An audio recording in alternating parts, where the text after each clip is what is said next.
I do that. Free consultation. Amazing morning everyone. Amazing morning, Doc. Ayan, so, yung question ko lang po, bali po dun sa, about po dun sa sun exposure po na 10 a.m. hanggang 3 p.m. Bali po kasi, yung pinamulatan ko po and may mga na-encounter din po ako. Best time daw is 8 p.m. So, hindi ko alam kung ako lang pa yung alam dito gano'n. Ayan po.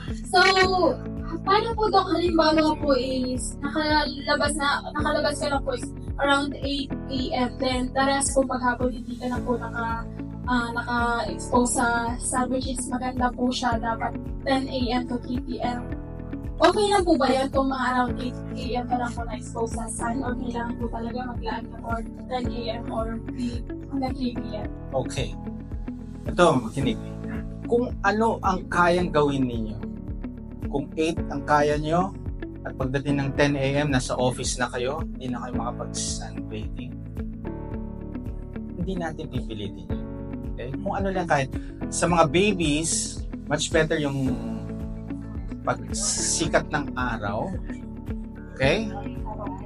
Kasi ang mga babies very skin nila, sensitive. So usually ang inaano ko is 6 to 7,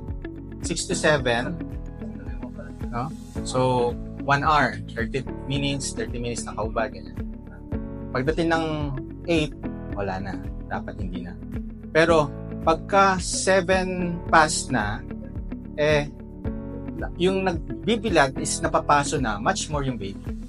Pero sa atin naman, kung ano yung pwedeng time niyo, parang exercise yan. Dok, wala akong time sa umaga. Pwede ba ako ng tanghali? Yes. Kung anong time, pwede ka. Dok, hindi ako pwede tanghali. Pwede ba gabi? Exercise yung sinasabi ko, hindi science. Okay? So kung ano yung time na pwede mong gawin kaysa sa wala. Di ba? Do it 8. Pero the best nga is 10 to 3. Pero yung oras ang pinag-uusapan niya, 30 minutes na. Yung iba kasi, uy, sabi ni Doc, 10 to 3 p.m. Mula 10 hanggang 3 p.m. 18. Hindi naintindihan. Diba? Kung hindi nyo naintindihan yun, nakasulat doon sa baba, 30 minutes. Ha? O, diba? May mga ganon. Naintindihan ko yun. Pero kung yung sa question, very good yun. Kasi kung ano yung time na pwede kayo, yun ang gawin ninyo.